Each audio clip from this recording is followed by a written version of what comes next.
누가복음 2장 1절 다 같이 읽겠습니다. 이때 가이사 아구스도가 영을 내려 천하로 다 호적하려 하였으니, 이 가이사 아구스도라는 분은 제정 로마 시대의 첫째 황제 옥타비아니스의 이름입니다. 원래 이름은 옥타비아니스인데 그가 로마의 제1대 황제가 되자 그 황제의 이름을 가이사 아구스토스라고 말하셨습니다. 그런데 그가 로마의 모든 지배하에 있는 나라 백성들에게 다 호적을 하라, 그렇게 인구조사입니다. 그건 왜냐하면 세금을 거두기 위해서 인구조사를 하는 것입니다. 인구조사가 정확하지 않으면 세금을 거둘 수 없잖아요. 그래서 본적지에 가서 모두 다 호적을 하라, 그렇게 명령을 내리셨습니다. 그래서 그때가 바로 요셉과 마리아가 그 명령에 따라서 호적하러 갈 때였습니다. 그런데 하나님께서 여러분 이방의 불신자 그 제왕까지라도 다스리는 것은, 성경에는 예수님께서 베들레헴에서 태어날 것을 벌써 예수님 오시기 약 600년 전에 예언했습니다. 미가서 5장 2절에 베들레헴 에브라다야, 네가 유대 모든 고을 중에 지극히 적은 고을이나 너에게로부터 한 다스리는 자가 나올 것인데 그는 태고 상고라고 말했습니다. 그러므로 벌써 미가서 5장 2절에 그 조그만한 베들레헴에서 이스라엘 다스리는 자가 나오는데 그 근본이 태초 상고, 즉 하나님이 거기에서 태어나실 것이라는 것을 예언해 놓았습니다. 그것은 무려 예수님 태어나기 전에 600여 년 전에 예언을 한 것입니다. 그 예언을 성취하기 위해서는 요셉과 마리아가 나사렛 동리에서 베들레헴에 가서 어린애기를 낳아야 됩니다. 거기서 태어날 것이니까. 그 하나님께서 요셉과 마리아가 베들레헴에 가서 어린애기를 낳게 하기 위해서 이 로마 제왕을 통해서 천하로 고향에 가서 호적하라, 그렇게 명령을 내렸던 것입니다. 그런데 바로 요셉은 마리아와 함께 그 조상이 다윗이기 때문에, 다윗의 혈통에서 났기 때문에 베들레헴까지 가서 그게 호적하러 갈 수밖에 없었습니다. 이러므로 여러분 우리가 생각하기는 천하에 우연한 일이 일어난 것 같이 생각하지만은 실제 지나고 보면 우연이 아니라 눈에 보이지 않은 막강한 하나님의 손길이 뒤에서 역사하고 있었다는 것을 깨닫게 될 때가 많이 있는 것입니다. 믿지 않는 사회도 그렇거든. 하물며 우리 믿는 자들은 하나님의 손에 우리 일생을 내어 맡겨놓은 이상 우리의 배후에서 일어나는 많은 일들을 하나님이 우리 아는 듯 모르는 듯 조종하시는 것입니다. 하나님이 환경을 만드시고 사람을 만나게 하시고 이끄시고 혹은 보내시고, 그래서 어떤 때는 큰 불행으로 생각하는 것이 나중에 생각하면 큰 다행이 될 수도 있고, 다행이라고 생각하는 것이 오히려 불행이 될 수도 있는 것입니다. 우리 사람들은 우리의 과거도 미래도 모릅니다. 한 치 앞도 모르지요. 그렇기 때문에 우리는 하나님께 우리의 모든 염려와 근심을 다 맡겨버려야 되는 것입니다. 성경에는 너희 머리 털수까지 다 해신받았다고 말하고 있는 것입니다. 내 염려를 주께 맡겨버려. 그래야만 제가 너를 돌보시라고 말씀하는 것입니다. 이러므로 전부 다 맡겨버립니다. 벌써 500년, 600년 전에 하나님 예언한 것 그 후에 시간 날짜까지 정해가지고서 딱 집행하신 하나님이시기 때문에 이미 창세 전에 여러분을 다 알고 계시므로 하나님은 우리를 이끌 모든 뜻을 다 정해놓으신 것입니다. 하나님께서는 우리 발걸음을 정해놓으셨습니다. 우리의 일생을 하나님의 책에 이미 다 기록해 놓으셨습니다. 우리가 하나님께 내어 맡기면 하나님께서 정하신 대로 우리를 이끌어 주실 것입니다. 그러므로 가이사 아구스토가 영을 내려 천하로 다 호적하라, 그렇게 명했습니다. 2절요. 이 호적은 구레네와 수리아 총독되었을 때 첫 번 한 것이라.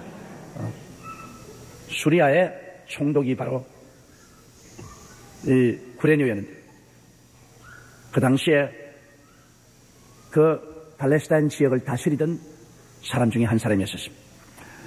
3절요. 모든 사람이 호적하러 각각 고향으로 돌아가매 4절도요. 요셉도 다윗의 집 족속인 고로 갈릴리 나사렛 동네에서 유대를 향하여 베들레헴이라 하는 다윗의 동네로. 5절요.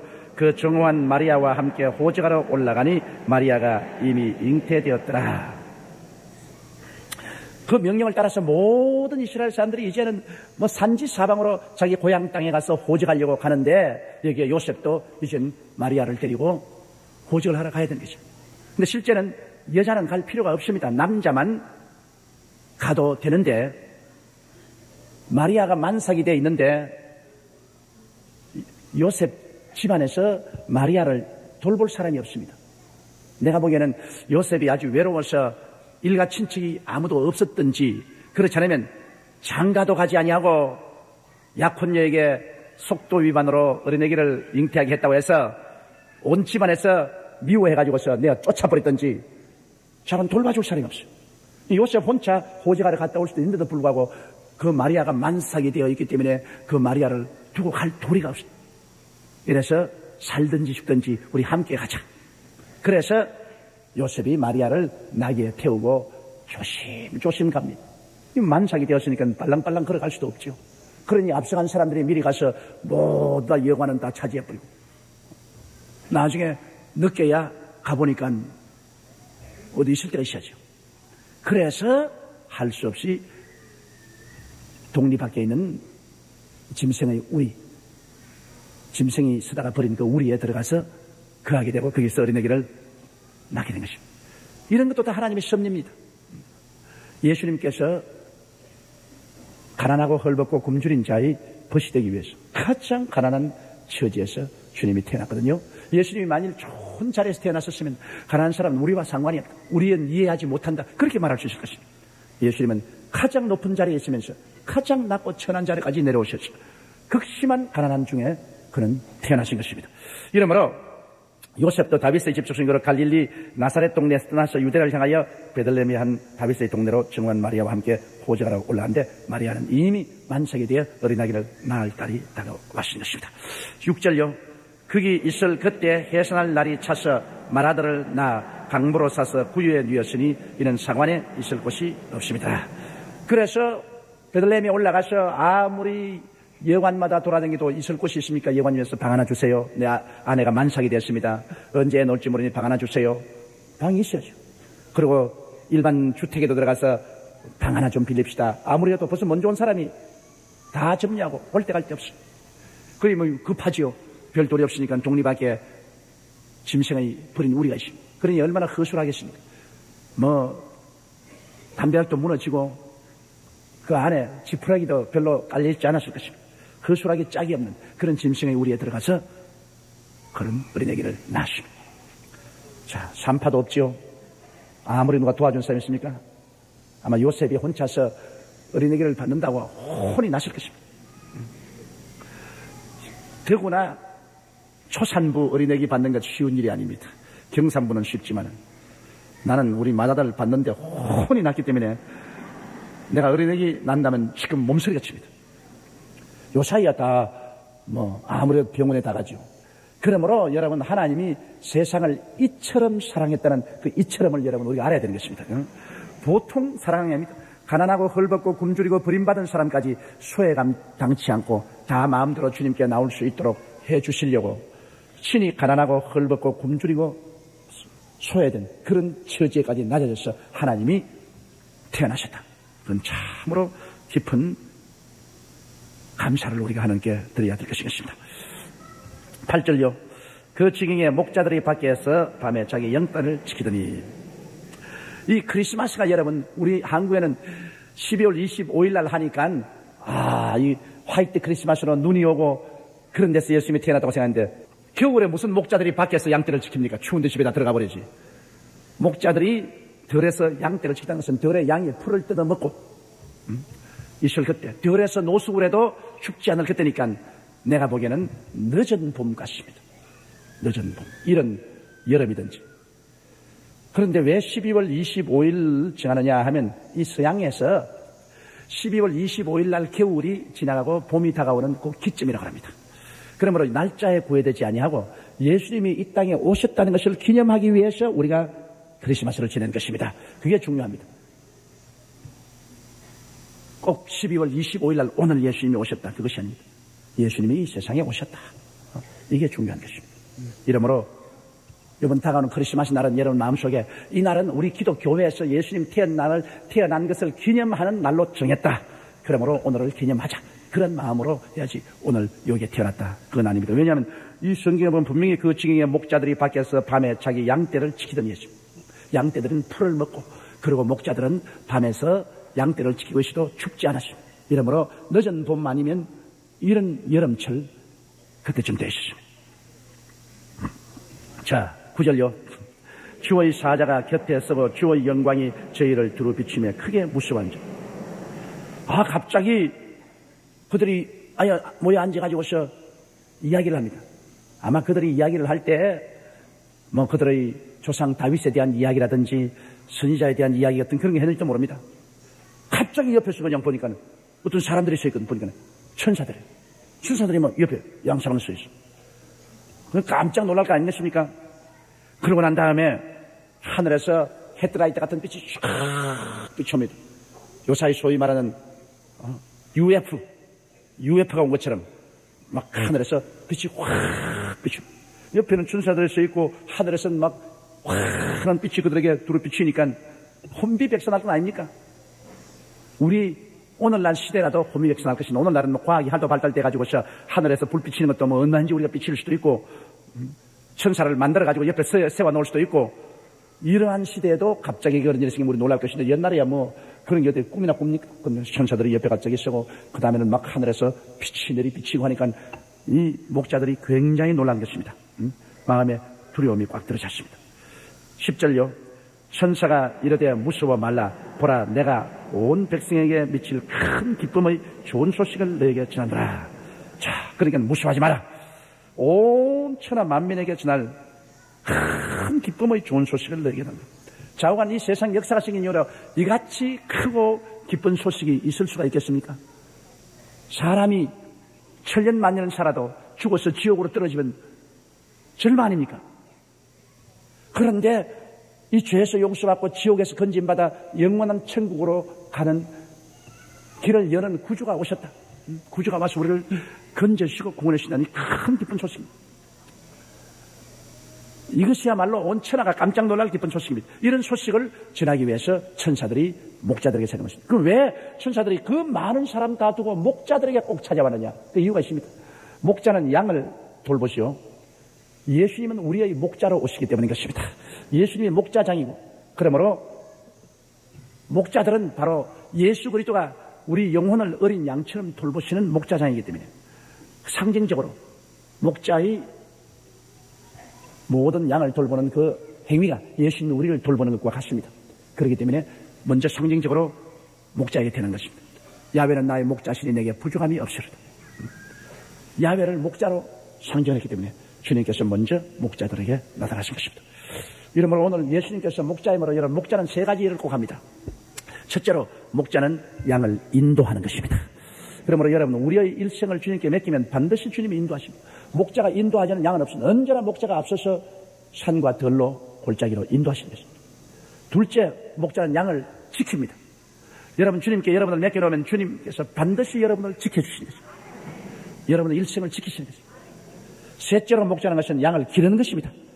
양을 제일 잘 먹이고 물을 잘 마시우고 살찌게 하는 것입니다. 이 세 가지를 목자가 언제나 하는 것입니다. 이러므로 천사들이 목자들에게 나타나는 것은 예수님은 바로 우리의 목자장으로서 이 목자들이 양을 돌보는 것처럼 인도하고 지키고 그리고 기르는 것처럼 예수님께서 우리를 인도하고 지키시고 길러주신다는 것을 상징적으로 보여주신 것입니다. 우리는 우리 목자이신 예수께 우리 일생을 내어 맡길 줄 알아야 됩니다. 염려하지 말고 영과 마음과 몸과 생활을 예수께 다 내어 맡기고 기도로 의지하고 믿고 나가면 주님이 우리 눈에 안 보이지만은 주님이 성령으로 우리와 같이 계셔서 그 세 가지 일을 다 시행하시는 것입니다. 자, 11절요. 오늘날 다윗의 동네에 너희를 위하여 구주가 나셨으니 곧 그리스도 주시니라. 이 다윗의 뿌리에서 구주가 날 것이라는 것은 성경에 내내 예언해 놓습니다. 아브라함의 혈통에서 그 다음 다윗의 뿌리에서 온 세계를 다스릴 왕이 나온다는 것은 성경에 내내 예언해 놓은 것입니다. 그 예언대로 이 다윗의 동리인 베들레헴에서 너희를 위하여 구주가 나셨다. 곧 그가 그리스도시다. 그리스도라는 것은 기름 부음 받은 자라는 것입니다. 기름을 부어서 제사장으로 삼고 기름을 부어서 선지자로 삼고 기름을 부어서 왕으로 삼습니다. 그리스도라는 것은 기름 부은 자라는 말이기 때문에 예수님은 이 세 가지 직분을 다 가지고 있습니다. 예수님은 왕이십니다. 또 예수님은 선지자십니다. 모든 것을 예언하신 선지자십니다. 예수님은 제사장이십니다. 우리 위해서 십자가에 죽었다가 부활하심으로 우리를 용서하시는 제사장인 것입니다. 이러므로 예수님이야말로 기름 부음을 받은 자, 곧 왕이요 선지자요 제사장이신 것입니다. 다윗의 동네에서 너희를 위하여 구주가 나셨으니 곧 그리스도시니라. 이 구주란 말이 헬라 원어로는 구원하는 말을 소조라고 합니다. 명사는 소테리아스라고 하고 동사는 소조라고 하는데, 이 소조란 말은 여러분 여러 가지 면으로 사용되어 있습니다. 죄에서 용서하는 것도 소조고, 우리를 보호해 주는 것도 소조고, 병 고치는 것도 구원이라는 말은 소조라십니다. 그리고 우리를 환난에서 건져내서 복을 받게 하는 것도 소조, 구원입니다. 우리 한국말로 구원이라 하면 죄에서 구원하는 것보다 이렇게 생각하는데, 원래 헬라에서 이 소조라는 구원은 훨씬 깊습니다. 이 구원이라는 것은 죄에서 용서받는 것도 구원이고, 병 고침 받는 것도 구원이고, 환난에서 건짐받는 것도 구원이고, 하나님 복을 받는 것도 구원인 것입니다. 그러므로 예수님은 이 땅에 오셨을 때 우리 구주로 오시는데 그냥 죄만 용서해서 구원하는 구주로 온 것이 아닙니다. 우리 전 인격을 구원하기 위해서 오신 구주인 것입니다. 죄에서 건지시고, 병에서 건지시고, 환난에서 건지시고, 저주에서 건지시는, 그 죽음에서 건지시는 이러한 완전한 구원주로서 오신 것입니다. 그럼 우리가 구원받았다 이렇게 말하는 것은 영혼이 구원받는 것만 생각하면 안 되는 것입니다. 전 인격적인 구원을 말하는 것입니다. 사랑하는 자여, 내 영혼이 잘됨같이 내가 범사에 잘되며 강건하기를 내가 강구하노라. 이것이 바로 구원을 의미하는 것입니다. 구원이라면 이 삼중 구원이 다 들어가야 돼요. 삼중 축복이 다 들어가야 돼요. 오중 복음과 삼중 축복이 다 들어가야 이것이 참된 구원이 되는 것입니다. 이렇기 때문에 우리 교회가 믿는 것은, 우리 교회는 영혼의 구원만 믿는 것이 아닙니다. 우리는 영혼의 구원과 함께 우리의 육체의 치료와 그리고 우리 생활의 저주에서 해방을 우리는 확실히 믿는 것입니다. 완전한 구원을 믿는 것입니다. 이것이 바로 예수님이 우리에게 오신 목적이고, 그 때문에 우리에게 희망의 원천이 되고 큰 기쁨의 소식이 되는 것입니다. 12절요. 너희가 가서 강보에 쌓여 구유에 누인 아기를 보리니 이것이 너희에게 표적이니라. 허술한 마구간에 이게 전부 다 흙이고, 그 태비관이 애 눕힐 데가 없잖아요. 거기에 낡은 나무통으로 구유가 있는데 통나무를 속을 파헤쳐서 거기에 짐승의 사료를 담는 구유, 그것도 이미 벌써 낡아 있는데 거기에 마리아가 예수님을 낳아가지고서 그걸 강보에다가 똘똘 말아가지고서 구유 속에다 딱 누워놨어요. 그 왜 예수님을 구유 속에 누워놨을까요? 구유는 뭡니까? 짐승의 밥통입니다. 예수님을 구유에 누웠다는 것은 우리 인류의 양식이 된다는 것입니다. 내 살을 먹고 내 피를 마시지 아니하면 나와 상관이 없느니라. 내 살을 먹고 내 피를 마시는 자는 내 안에 거하고 나도 저 안에 거하나니, 내가 아버지로 인하여 사는 것 같이 나를 먹는 자도 나로 인하여 살리라. 우리가 예수를 그냥 믿는 것이 아닙니다. 예수 그리스도를 먹는 것입니다. 우리가 믿음으로 예수 그리스도를 먹는 것입니다. 그렇기 때문에 성찬을 떼는 것은 우리가 믿음으로 예수 그리스도를 우리 속에 받아들이는 것을 확실히 체험하게 하기 위해서 성찬을 우리가 떼잖아요. 그리스도의 몸을 상징하는 떡과 피를 상징하는 포도주를 가지고서 그 떡을 먹고 그 피를 마시는, 그 예수를 먹는 거예요. 우리 예수를 믿는다는 것은 실제로 예수를 우리 생명의 양식으로 먹는 것입니다. 이러므로 주님께서 주님 말씀하기를 너희 조상들은 광야에서 만나를 먹었을 때 죽었을 때 나는 하늘로서 내려온 양식이라, 나를 먹는 자는 영원히 살리라고 말씀한 것입니다. 이러므로 그리스도가 우리의 생명의 양식이 된다는 것을 표시하기 위해서 짐승의 밥그릇인 구유에 예수님을 갖다 눕히도록 하나님이 그렇게 만드신 것입니다. 이 얼마나 하나님이 조그마한 상징적인 의미 하나하나라도 이루기 위해서 그렇게 섭리하신 것입니다. 이러므로 우리 주 예수 그리스도는 하나의 종교적인 대상이 아닙니다. 여러분은 예수 그리스도를 여러분 속으로 먹었기 때문에 예수님이 내 안에, 내가 예수님 안에 있어 그리스도와 일체된 그런 삶을 살게 되는 것입니다. 예수 죽음 내 죽음, 예수 부활 내 부활, 예수 성천 내 성천, 예수 천당 내 천당. 그건 왜냐하면 예수를 내가 먹었기 때문에 예수 그리스도가 내가 되고 내가 예수 그리스도 안에 들어오고 일체감을 가지고서 살아가는 것입니다. 이게 참 신비하고 놀라운 것입니다. 예수님이 내 안에 계시고 내가 예수님 안에, 바울 선생은 말하기를 내가 산 것은 내가 아니요 내 안에 그리스도께서 사신 것이라고 말씀한 것입니다. 이러므로 여러분 안에 성령으로 말미암아 예수님이 들어와 계십니다. 한번 따라 말씀. 내 안에 예수님이 들어와서 살고 계십니다. 그러므로 여러분과 그리스도는 영적으로 하나인 것입니다. 여러분이 그리스도 안에, 그리스도가 여러분 안에 영적으로 하나가, 그리스도는 영으로 와 계신, 여러분도 영 아닙니까? 육체가 하나 됐다는 말을 하는 것입니다. 영적으로 그리스도가 하나 되어서 우리는 살게 되는 것입니다. 이러므로 주님이 구만리 장천 멀리 있다고 생각하지 마십시오. 그리스도는 바로 여러분과 하나가 되어서 계신 것입니다. 그래서 그런 의미에서 예수님은 우리의 양식이 되신다. 우리의 구원의 양식이 되신다. 이런 의미에서 예수님은 이 구유에 누이신 것입니다. 13절요. 홀련히 허다한 천군이 그 천사와 함께 있어 하나님을 찬송하여 가로되. 여기 보니까 허다한 천군이 그 천사와 함께 있어 한데, 이 천사는 두 종류입니다. 천군과 천사입니다. 천군은 군대입니다. 미카엘은 군대 장관인데 미카엘 군대 장관 밑에서 마귀와 싸우는 군대입니다. 하늘나라 군대. 그 다음에 천사들은, 이것은 가브리엘은 서기 장관입니다. 하나님의 모든 사물을 집행하는 서기 장관입니다.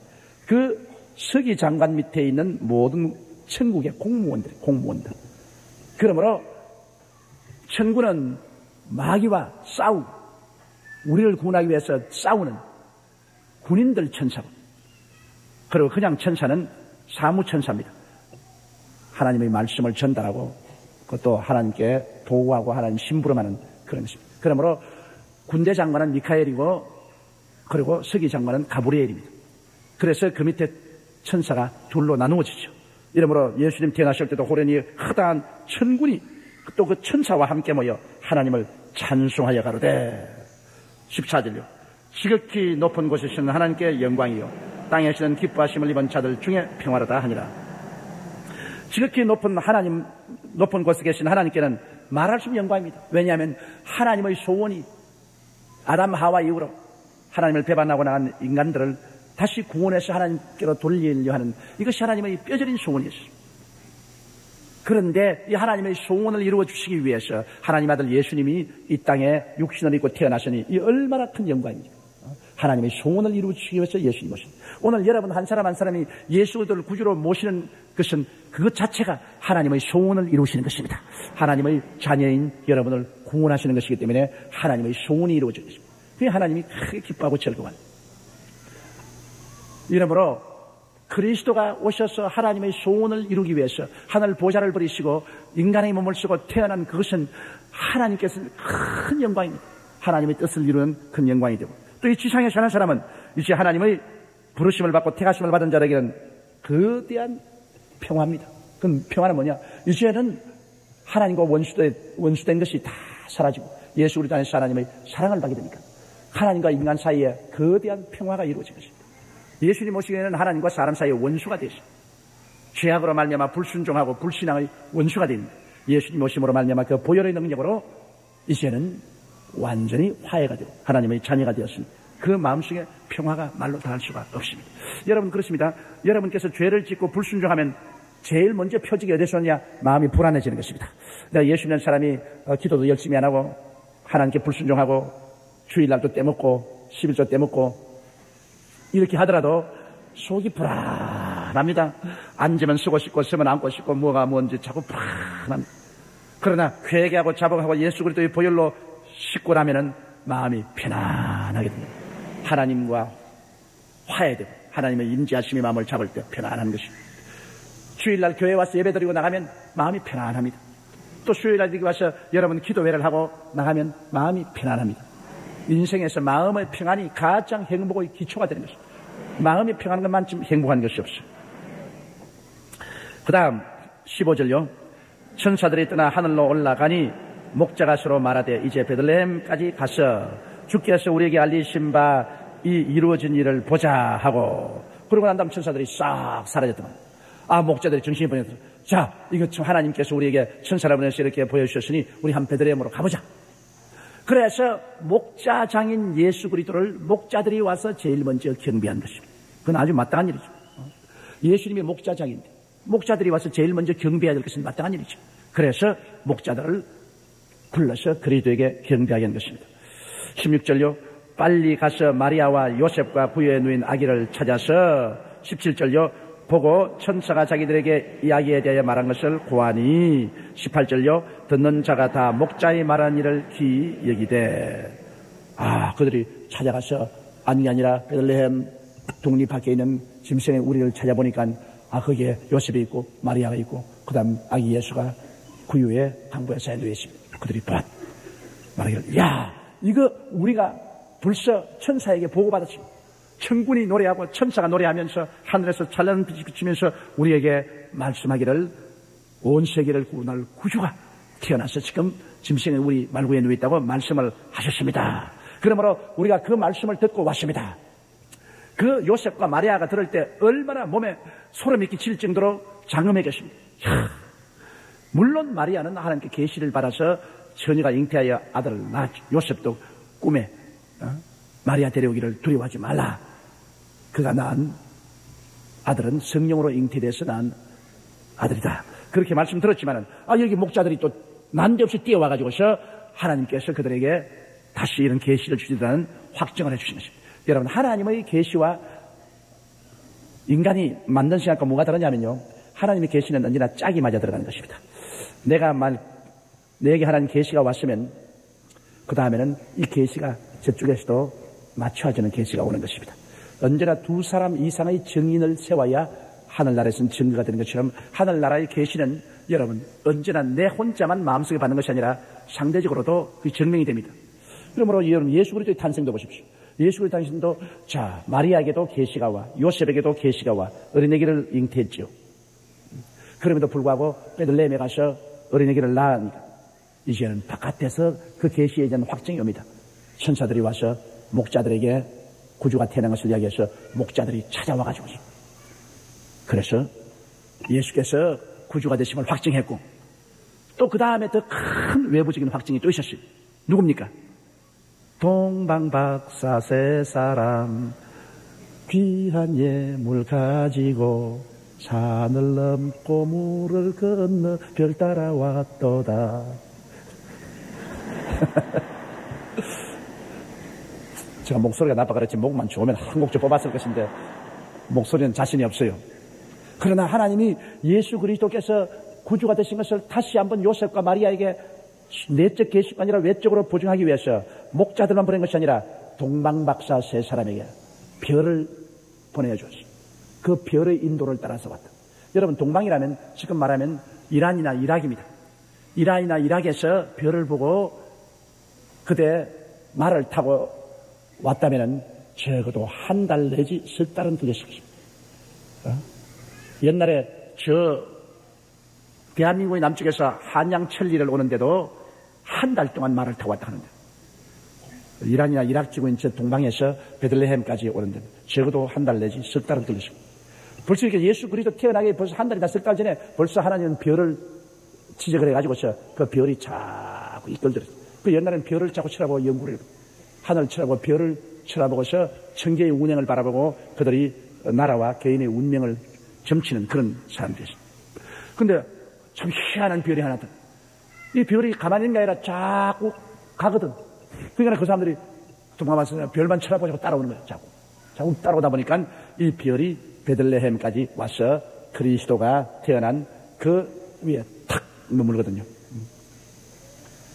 그러니까 그들이 또 들어와서 동방박사의 사람이 그리스도 아기 예수에게 경배하고 황금과 유향과 몰약을 선물로 드린 것입니다. 그 황금과 유향과 몰약을 선물로 드린 것도 하나님이 준비한 것이요. 요셉이 마리아를 데리고 예수를 나귀에 태우고 헤롯 왕을 피해서 애굽으로 도망을 치는데 그 가난한 사람들이 뭐가 있습니까? 아무것도 없지요. 빈손으로 어떻게 도망을 칩니까?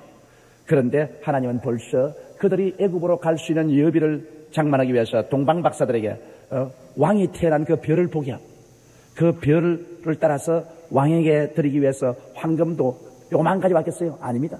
굵은 덩어리 황금, 유향, 큰 병에 담은 유향, 몰약, 이게 다 그때는 굉장히 귀한 돈이 되는 것입니다. 이렇게 하나님이 돈을 보내주셔서 그걸 가지고서 요셉이 마리아와 예수를 데리고 애굽까지 헤롯을 피해서 도망을 친 것입니다. 그래서 애굽에서 사는 동안에 그걸 팔아가지고서 살 수가 있는 것입니다. 이러므로 우리 주 예수 그리스도의 탄생 그 자체도 내적 계시만 의지하지 않냐고, 마리아가 요셉이 우리가 계시받았다 이렇게 하지 않고 바깥에서 도저히 부인할 수 없는 확실한 증거를 그득그득 해서 계시가 짝을 맞추어서 나타났기 때문에 이것이 확정된 것입니다. 자기 혼자 일어나 갑자기 하루아침에 나는 동방의 의인이다, 나는 구주다 이렇게 나오면 그거는 개똥철학입니다. 그건 아무것도 아니에요. 우리 주 예수 그리스도에 대한 것은 오랜 창세기부터 벌써 선지자들이 예수님 태어날 것을 구약에 무려 300번이나 예언했어요. 300번. 3번도 아닌 300번. 그 예언대로 예수님께서 베들레헴에서 태어나시겠습니다. 그러니 이건 뭐 도저히 없앨래야 없앨 수가 없는 확실한 뿌리에서 우리가 구주를 얻었습니다. 예수 믿는 것은 진짜로 참된 것입니다. 이러므로 그리스도 믿으면 진짜로 천당을 가고 믿지 않으면 지옥으로 갑니다. 이것만은 우리가 추호도 의심하죠. 역사와 오랜 전통의 뿌리가 오늘 그리스도가 하나님의 아들이요 구주인 것을 우리에게 증명해 주고 있는 것입니다. 19절요. 마리아는 이 모든 말을 마음에 지키어 생각하니라. 마리아는 자기가 받은 계시와 바깥에서 그 계시를 증명해 주는 다른 여러 가지 증거가 다 맞아 들어가기 때문에 마리아는 조금도 의심하지 않고 자기가 낳은 아들이 구주인 것을 확정하고 마음에 간직하게 된 것입니다. 20절요. 목자가 자기들에게 이르던 바와 같이 듣고 본 그 모든 것을 인하여 하나님께 영광을 돌리고 찬송하며 돌아갑니다. 자, 목자들이 보니까 하나님이 자기들에게 계시해 주고 말씀한 꼭 그대로 예수 그리스도가 태어났단 말이에요. 그러므로 그걸 보고 목자들도 너무너무나 기뻤습니다. 계시가 현실하고 맞아 들어갔다. 그래서 그들도 아주 확신을 가지고 기쁨을 가지고 돌아갈 수가 있었습니다. 21절요. 할례할 8일이 되매 그 이름을 예수라 하니 곧 슈태하기 전에 천사의 일컫던 바라. 이 할례는 바로 아브라함 때부터 하나님이 선민의 표로서 어린아기를 낳으면 제8일에 할례를 받으라고 했습니다. 할례는 어린아이들의 그 양피 가죽을 자르는 것입니다. 그래서 여자들은 할례가 없죠. 남자만 할례가 있습니다. 그런데 남자애들은 할례를 베풀어서 선민된 보증을 한 것입니다. 성경에는 아담 옆구리에서 하와가 나왔기 때문에 아담과 하와는 하나입니다. 이러므로 사람이라면 남자를 사람이라 그러면 여자를 함께 포함되는 것입니다. 그렇기 때문에 구약에도 보면 사람 수 헤아릴 때 남자밖에 안 헤아려요. 이스라엘 백성이 애굽에서 나올 때 나온 중당한 수가 60만 명이라 그러는데 그 60만 명 남자만 60만 명이라 그 말인 것입니다. 여자는 안 헤아려요. 그래서 자, 남자 60만 명이 있으면 그 어머니들이 있을 것 아닙니까? 그러니까 그 어머니, 그 다음에는 뭐 누이 동생들, 딸들 이게 다 합쳐보니까 한 300만 명이 나왔더라. 그런 것입니다. 남자만 60만. 그리고 신약 성경에도 여러분 여자는 숫자에 안 넣어요. 광야에서 보리떡 5개 물고기 2마리로 5,000명 먹였더라. 그 남자 수만 헤아린 것입니다. 여자 수는 안 헤아린 이유가 여자는 벌써 남자 속에 있기 때문에 남자 속에서 함께 수에 들어가기 때문인 것입니다. 그래서 남자들이 하나님 앞에서 할례를 받는데 제8일이 되매 그 이름을 그 할례를 받는다. 이 레위기에 보면 결례 예가 있는데요. 여자가 어린애기를 낳으면 아들을 낳으면 1회 동안 부정합니다. 8회 만에 이제 부정해서 해결되므로 8일째 아기를 데리고 제사 앞에 나와서 할례를 받고 이름을 주고 그러고도 이 여자는 33일 동안 하나님의 성전에 못 나갑니다. 왜냐하면 산혈이 깨끗하게 되지 않았다 해서 33일 동안 성전에 못 나가다가 33일이 지나고 나면은 직접 성전에